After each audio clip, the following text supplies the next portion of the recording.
Денеска на пригодна свеченост во Кавадарци беше одбележан на револуционерниот лик на Ѓошо Бојаджиев, кој трагично го заврши својот живот на денешен ден во катастрофата која се случи кај езерото градот.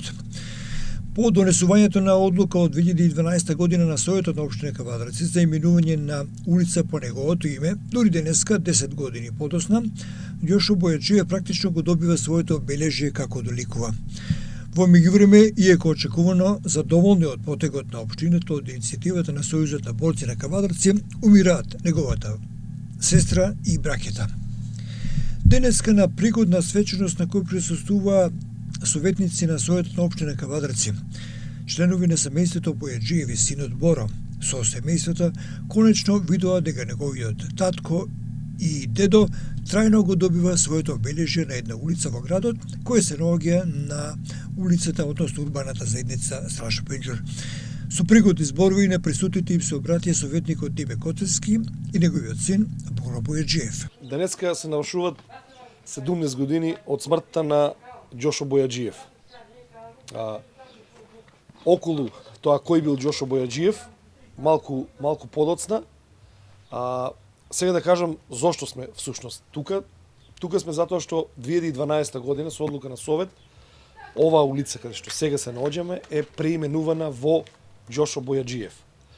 А сега 2022 година по иницијатива на неговото семејство, на неговиот син поточно Боро Бојаджиев, ставаме табла со името на Ѓошо Бојаджиев, како што впрочем кажавме дека и ќе се вика оваа улица. Значи, Ѓошо Бојаджиев е роден во Ваташа 1 мај 1892 година. Образование завршува во Ваташа, а нижа гимназија во Гевгелија.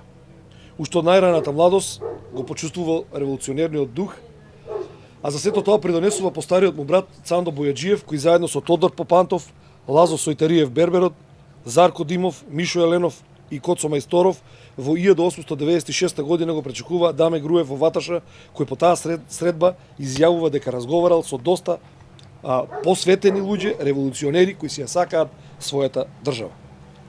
Во 1913 година учествува во Тиквешкото востание. За време на краткото трајање од востанието загинале 500 жртви, меѓу кои и братот на Ѓошо, Цандо Бојаджиев. По угушувањето на востанието, Ѓошо Бојаджиев заедно со Диме Пинџуров заминуваат на фронтовите Цер и Колубара. Во борбите кај Колубара Ѓошо е заробен и однесен во логор во Австрија, а Диме Пинџуров загинува кај Криволак. По завршувањето на Првата светска војна, Ѓошо се враќа во Ваташа. Сега наоружан, со напредни идеи, се поврзува со борците од Тиквешкото востание и почнуваат подготовки за основање на Работничка партија на Македонија. На локалните избори 1920 година Ѓошо е избран за советник, а Ристо Михов за председател на општината во тоа време наречена Црвена комуна. За кратко време Ѓошо Бојаджиев е претеран во Бугарија, а Ристо Михов ја губе својата служба. Тој во Бугарија продолжува со револуционерните активности и затоа е постојано следен, и кога видел дека повеќе не може да дејства во Бугарија, 1926 се враќа во Ваташа. На парламентарните избори во 1938 Ѓошо заедно со Страшо Пинџур, Тошо Велков Пепето и други напредни кавадарчани агитираат за кандидатот на Сдружената опозиција доктор Илија Чурев за пратеник во Сојузното собрание. Со доаѓањето на Страшо во Кавадарци почнуваат и подготовките за обновување на партиската организација од 1939 година. Во 1940 година во партиска организација се примаат уште 4 членови, и тоа Ристо Ѓунов Бацко, Мито Хаджи Василев Јасмин и Перу Угуров. И веднаш се почнува со подготовки за народно-ослободителната борба, која веќе почнала да беснае низ Европа. Почнале да збираат оружје и друг материјал, во Кавадарци се формирале друзи партиски челии, во кои членуваат Глигор Чемерски Ивче, Диме и Рада Поцеви, Ацу Ицев, Мито Мицајков, Мица Камчева и ДР. Во активностите за народно-ослободителната борба е вклучена и сопругата на Ѓошо, Маријка Бојаджиева. За сите тие негови активности на Ѓошо му е признато учество во народно-ослободителната борба од 6 април 1941 до 15 мај 1945. По ослободувањето Ѓошо работи како службеник во Рекопс, а во летото 1956 година Ѓошо го води одделот сточарство во земјоделската задруга Димката Ангелов Габерот во Ваташа, каде за прв пат се врши мернизација на овци од земјоделските задруги од Возраци, Ваташа и Дреново. На 5 септември 1956 година Ѓошо Бојаджиев заедно со 12 работници овчари и 2000 овци трагично загина во местноста Градот при уривањето на Ридот. Друго не знам што би додал јас, освен тоа да кажам дека Ѓошо Бојаджиев е една екстремно значајна личност за Ваташа, за Кавадарци и за тиквешијата, особено во периодот на тиквешкото востание, Првата светска војна, Балканските војни и се разбира и Втората светска војна. За жал, како што кажавме, трагично го губи животот така како што го губи.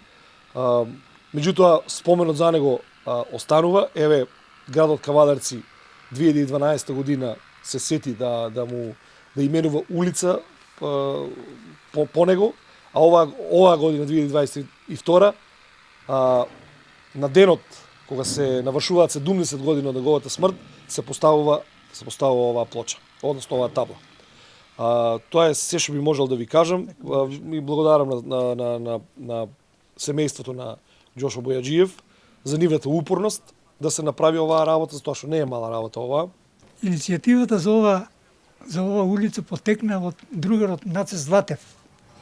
У еден момент, негде околу 2010 година, ме праша дали има улица за Ѓошо Бојаджиев. Ја му кажа нема, он се зачуди. И тоа ги почне иницијативата по иницијатива на Петар Камчевски. Може се рече ги извада од бункерот, усвари, неговата биографија. И биографията прочита, Диме, нема повеќе да зададе тоа. Дали семејството е благодарно за ова чест? Апсолутно, значи види. Толку сме благодарни што практично од 2012 година не се најди начин, усвари, да се постави оваа улица, благодарение на господинот Перо Николов и Диме Коцев. Оние потераа оваа иницијатива и еве се случи тоа што се случи. Нека му е вечна слава. Вечна нека му е слава.